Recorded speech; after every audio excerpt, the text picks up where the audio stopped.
नमस्कार दोस्तों, एक बार फिर आप लोग का मेरी इस नई वीडियो में स्वागत है। और आज हमारे पास में है वीवो की तरफ से आने वाला ये वीवो T2X 5G स्मार्टफोन। इसी की अनबॉक्सिंग आज की इस वीडियो में हम लोग करेंगे। ये एक बजट स्मार्टफोन है, 12 से 13 हजार रुपए के अंदर में आ जाता है।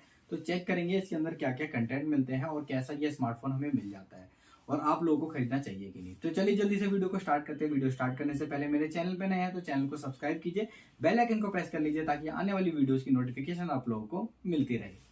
तो यहाँ आप लोग देख सकते हैं कुछ इस तरीके का बॉक्स मिल जाता है आप लोगों को। सामने की तरफ आपको इसका मॉडल नेम लिखा हुआ मिलता है T2X 5G और यहाँ पर वीवो की ब्रांडिंग मिल जाती है। बैक साइड से बात करें तो यहाँ पर आप लोग देखेंगे कुछ यहाँ पर हाईलाइट किए हुए इसके फीचर्स मिल जाते हैं, जैसे कि 50 मेगापिक्सल का आपको यहाँ पर कैमरा दिया गया है, 5000 mAh की बैटरी मिलती है और यहाँ पर 3 GB तक रैम को आप एक्सटेंड कर पाएंगे। प्राइसिंग की बात करें तो बॉक्स पे जो प्राइस मेंशन है वो मैं आप लोगों को दिखा देता हूँ। तो ये देख सकते हैं आप लोग, बॉक्स पे जो प्राइस मेंशन है वो है 17,999 रुपये। बट ऑनलाइन आप इसको परचेज़ करेंगे तो 12,000 से 13,000 रुपये के बीच में ये मिल जाता है। और अगर आपके पास कोई कार्ड ऑफर आप लोगों को लगता है तो वो लगा के आप इसको और भी कम दाम में खरीद सकते हैं। तो चलिए बॉक्स को ओपन करते हैं और चेक करते हैं बॉक्स कंटेंट हमें क्या क्या मिलता है। सो बॉक्स ओपन करते ही मैं आप लोग को दिखा दूँ, यहाँ पर इसमें एक कवर मिल जाता है और उसकी के नीचे ये हमारा मेन स्मार्टफोन है। इसको मैं साइड करता हूँ। इसके नीचे आते हैं तो यहाँ पर एक क्विक स्टार्ट गाइड मिलता है, एक आपको यहाँ पर मैनुअल मिल जाता है। यहाँ पर एक टाइप सी का केबल है कि नहीं चेक कर लेते हैं एक बार। तो हाँ देख सकते हैं type A to type C का केबल मिल जाता है और आपको यहाँ पर एक अडोप्टर रखा हुआ मिलता है जो कि यहाँ पर मैं चेक कर लेता हूँ कितने वॉट का है। तो 9 वॉट 2 एम्पियर यानी 18 वॉट्स का आपको 18 एम्पियर का ये चार्जर मिल जाता है। तो काफ़ी ठीक है, फास्ट चार्जिंग का सपोर्ट यहाँ पर आपको दिया गया है। और यहाँ पर आपको एक मिल जाता है सिम इजेक्टर टूल, ये देख सकते हैं। तो ओवरऑल यही सारे बॉक्स कंटेंट आप लोग को देखने को मिलता है। तो इसको करते लेते हैं हम लोग साइड में, आ जाते हैं अपने मेन स्मार्टफोन के ऊपर। सो ये रहा हमारा स्मार्टफोन, इसको मैं बाहर निकाल लेता हूँ। बाहर निकालते आप लोग देख सकते हैं स्मार्टफोन का लुक, आप लोग देखिए कुछ इस तरीके का लुक देखने को मिलता है। तो कम प्राइस के अंदर लुक तो काफ़ी ज़्यादा अच्छा दिया गया है। बाकी बैक साइड में यहाँ पर कोई ग्लास नहीं है, ये एक पॉलीकार्बोनेट मटेरियल है। बट आप देखेंगे कैमरे के साइड में जो यहाँ पर मटेरियल यूज़ किया गया है, कैमरे की तरफ जो यहाँ पर ये काफ़ी ज़्यादा शाइनी है। और इस तरफ का जो भी यहाँ पर यूज़ किया है ये जो है आप लोग देख सकते हैं मैट फिनिश में देखने को मिलता है। तो काफ़ी ज़्यादा अच्छा लगता है जब आप इसको डिफरेंट डिफरेंट एंगल में मूव करेंगे तो कलर्स जो है थोड़ा थोड़ा यहाँ पर शिफ्ट करता है। तो ये काफ़ी अच्छा सा लगता है। और इधर आप कैमरा मॉड्यूल देखेंगे तो आपको एक कैमरा जो यहाँ पर मिलता है 50 मेगापिक्सल का मिलता है और जो सेकंड कैमरा है वो 2 मेगापिक्सल का है। उसके साइड में यहाँ पर आपको फ्लैशलाइट देखने को मिल जाता है। फ्रंट में बात करें तो फ्रंट में आपको यहाँ पर HD डिस्प्ले मिलती है और उसी के साथ में यहाँ पर कैमरा दिया गया है। जो कैमरा है वो 8 मेगापिक्सल का फ्रंट में देखने को मिल जाता है। फ़ोन को मैं ऑन कर लेता हूँ। तो फ़ोन जब तक ऑन हो रहा है मैं आपको फिजिकल ओवरव्यू दे देता हूँ। तो नीचे की साइड आप लोग देखेंगे तो इधर आपको स्पीकर ग्रिल देखने को मिलता है। उसके बाद यहाँ पर टाइप सी का पोर्ट है। यहाँ पर आपको 3.5 mm का जैक भी दिया गया है जो कि अच्छी बात है। उसके बाद माइक्रोफोन मिल जाता है। ऊपर की साइड से बात करें तो सेकेंडरी माइक्रोफोन और सिम ट्रे देखने को मिलता है। सिम ट्रे चेक करेंगे कि आप यहाँ पर 2 SIM plus memory card use कर सकते हैं या फिर नहीं, तो वो अभी हम देख लेंगे। फ़ोन ऑन हो चुका है। एक काम करते हैं, सिम ट्रे सबसे पहले हम लोग चेक ही कर लेते हैं। सो ये रहा इसका सिम ट्रे और सिम ट्रे आप लोग देख सकते हैं। यहाँ पर आप डेडिकेटेड मेमोरी कार्ड तो नहीं यूज़ कर पाएंगे बट एक सिम और एक मेमोरी कार्ड यूज़ कर सकते हैं। अगर आप सिंगल सिम यूज़ करते हैं तो आप यहाँ पर एक्सपेंड कर पाएंगे। तो यहाँ पर हाइब्रिड स्लॉट आप लोगों को देखने को मिल जाता है। फ़ोन हमारा ऑन हो चुका है और इधर आप लोग देखिए कुछ इस तरीके की इसकी स्क्रीन देखने को मिलती है। HD स्क्रीन है तो ठीक है, उतनी एमोलेड स्क्रीन तो नहीं है जो एमोलेड जितनी आपको यहाँ पर देखने को मिले। बट आप लोग देखेंगे कलर शिफ्ट जो है उतना नहीं होता है, हल्का सा होता है। अगर आप इसको साइड से देखेंगे एमोलेड वाली फील तो नहीं आएगी। बट जिस प्राइस के अकॉर्डिंग ठीक है, मतलब 12-13 हज़ार रुपये के फ़ोन के अकॉर्डिंग ठीक है यहाँ पर। और इसका स्टोरेज सबसे पहले हम लोग चेक कर लेते हैं कि कितना स्टोरेज आपको फ्री मिलता है 128 GB में से। सो यहाँ आप लोग देख सकते हैं 128 GB में से 19.63 GB जो है यूज्ड है। उसके अकॉर्डिंग आप अंदाज़ा लगा सकते हैं यहाँ पर। और ऊपर आप लोग रैम देखेंगे 2.81 GB यूज्ड है, 4 GB रैम है प्लस 4 GB इन टोटल।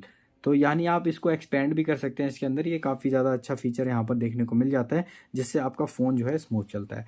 बाकी यहाँ रिफ्रेश रेट की बात करें तो रिफ्रेश रेट यहाँ पर 60 हर्ट्ज़ ही मिलता है। कोई भी 90 हर्ट्ज़ या 120 हर्ट्ज़ का रिफ्रेश रेट आपको देखने को इसमें नहीं मिलता है। तो चलते हैं जल्दी से इसके कैमरे की तरफ और कैमरा चेक कर लेते हैं कि किस तरीके की फ़ोटो यहाँ पर ये क्लिक कर लेता है। तो मैं एक फ़ोटो यहाँ पर क्लिक कर लेता हूँ। सो आप लोग के सामने मैंने यहाँ पर फ़ोटो ली है, चेक कर लेते हैं कैसी फ़ोटो आ जाती है। तो 50 मेगापिक्सल का कैमरा है, तो एक्चुअल में अच्छी परफॉर्मेंस दे रहा है। यहाँ पर आप लोग देखिए कलर्स वगैरह एकदम एक्यूरेट है और डिटेल्स मुझे थोड़ी सी मिसिंग लगी अभी फ़िलहाल फर्स्ट फ़ोटो में, लेकिन कलर्स वगैरह काफ़ी ज़्यादा एक्यूरेट है। तो यहाँ पर 50 मेगापिक्सल में जो फ़ोटो लेनी होगी उसके लिए हमें एक अलग ही मोड में जाना पड़ेगा। यहाँ आप देख सकते हैं 50 मेगापिक्सल का, तो इसमें जाके एक बार फ़ोटो लेके कोशिश करते हैं कि कैसे यहाँ पर डिटेलिंग आती है। तो यहाँ पर मैंने ले लिया एक और फ़ोटो, शटर स्पीड काफ़ी ज़्यादा तेज़ है और अब देखिए अब फ़ोटो में जो डिटेल है वो पहले से ज़्यादा है। यानी अगर आपको 50 मेगापिक्सल की फ़ोटो लेनी होगी तो आपको 50 मेगापिक्सल के मोड में जाना होगा, उसके बाद ही यहाँ पर आप फ़ोटो ले पाएंगे। फ्रंट कैमरा से मैं कुछ फ़ोटोज़ लेता हूँ, उसके बाद आप लोगों को दिखाता हूँ।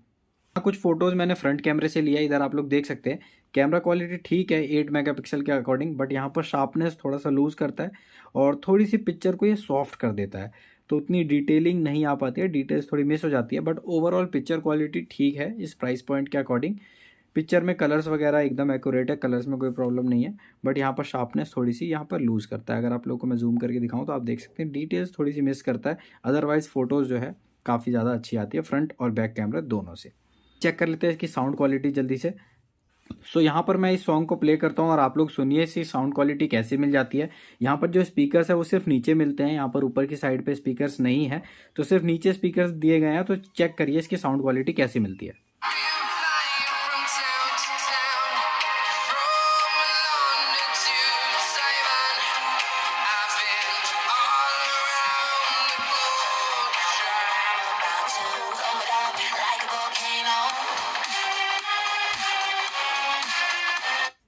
आपने सुन लिया होगा इसकी साउंड क्वालिटी कैसी है। तो ओवरऑल अगर मैं अपना ओपिनियन आप लोगों को बताऊं तो यहाँ पर जो साउंड है फुल वॉल्यूम पे डिस्टॉर्ट हो जाती है, यानी अगर आप फुल वॉल्यूम पे सुनते हैं तो थोड़ा सा डिस्टॉर्शन महसूस करेंगे, बट लाउडनेस बहुत ज़्यादा तेज़ है। तो मैं आप लोगों को बोलूँगा कि 80% वॉल्यूम पे सुने तो आपको यहाँ पर क्लियर साउंड सुनने को मिलेगा और आप अपने म्यूज़िक को इन्जॉय कर पाएंगे। सो सिक्योरिटी की बात करते हैं, सिक्योरिटी इसमें चेक कर लेते हैं क्या क्या फीचर्स मिल जाते हैं। तो फिंगरप्रिंट या फिर फेस अनलॉक इसमें दिया है कि नहीं वो चेक कर लेते हैं। पर आप लोग देख सकते हैं फिंगरप्रिंट और फेस अनलॉक दोनों ही देखने को मिल जाता है। जो फिंगरप्रिंट सेंसर है आई थिंक ये जो पावर बटन है उसी के ऊपर प्लेस्ड है, तो हम लोग अभी चेक कर लेते हैं, जल्दी से एक फिंगरप्रिंट सेट करते हैं। सो दोस्तों यहाँ पर मैंने फिंगरप्रिंट और फेस अनलॉक दोनों ही यहाँ पर सेट कर लिया है, तो चेक करते हैं कैसा ये काम करता है। तो यहाँ पर मैं फ़ोन को लॉक कर देता हूँ। लॉक करने के बाद मैं अपना उंगली यहाँ पर प्लेस कर रहा हूँ पावर बटन पे और ये देख सकते हैं आप लोग कितनी जल्दी अनलॉक हो गया। एक बार फिर से आप लोगों को दिखाता हूँ, यहाँ लॉक किया मैंने और ये उंगली प्लेस करी और ये अनलॉक हो गया। तो काफ़ी ज़्यादा तेज़ है, कोई प्रॉब्लम नहीं आती है। फिंगरप्रिंट सेंसर बहुत ही तेज़ी से यहाँ पर काम कर रहा है। अब चेक कर लेते हैं एक बार यहाँ पर फेस अनलॉक किस तरीके से काम करता है। तो मैं दूसरी उंगली से यहाँ पर लॉक कर रहा हूँ और दूसरी उंगली से यहाँ पर ओपन करूँगा। तो देखिए अभी मेरी फेस की तरफ नहीं है तो ये लॉक है, मैं अपनी फेस की तरफ कर रहा हूँ और अब देखिए अनलॉक हो गया। अब सीधा स्वाइप अप करेंगे आपका फ़ोन ओपन हो जाएगा। फिर से दिखाता हूँ, यहाँ पर मैंने लॉक किया और ये देखिए अभी लॉक है और मेरे फेस की तरफ दिखा हल्का सा और ये अनलॉक हो गया। एक बार और लॉक करता हूँ और अभी देखिए फेस से दूसरी साइड करता हूँ तो ये अभी लॉक है, अब मैं अपनी साइड कर रहा हूँ और ये अनलॉक हो गया। तो फेस अनलॉक और फिंगरप्रिंट सेंसर दोनों ही सुपर फास्ट है और बहुत तेज़ी से काम करता है। यहाँ पर आपको उसमें कोई भी प्रॉब्लम नहीं आएगी।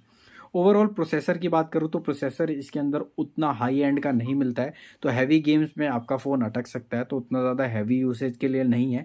बट नॉर्मल गेम्स आप इसके अंदर खेल सकते हैं, आपको कोई भी प्रॉब्लम नहीं आएगी। और बैटरी इसके अंदर 5000 mAh की मिल जाती है, जिसकी वजह से इसका जो बैटरी बैकअप है वो काफ़ी ज़्यादा अच्छा रहने वाला है। और यहाँ पर जो चार्जर है वो भी 18 वॉट का मिल जाता है, तो आप आसानी से तेज़ी से इसको चार्ज कर सकते हैं, तो वहाँ पर भी आपको कोई दिक्कत नहीं आएगी। ओवरऑल लुक्स इस प्राइस रेंज में मुझे काफ़ी ज़्यादा ठीक लगा है, तो 12,000 के अंडर में आप इसको कंसीडर कर सकते हैं। अगर आप लोगों को अच्छा लगता है तो इसका लिंक मैं नीचे डिस्क्रिप्शन में दे दूंगा, वहाँ से जाके आप इसको खरीद सकते हैं। सो दोस्तों मुझे उम्मीद है आप लोगों को इसकी अनबॉक्सिंग और रिव्यू वीडियो अच्छी लगी होगी तो लाइक कीजिएगा, चैनल को सब्सक्राइब कर लीजिएगा ताकि आने वाली वीडियोज़ की नोटिफिकेशन आप लोगों को मिलती रहे। तो मिलेंगे अपनी नई वीडियो में, तब तक के लिए बाय बाय।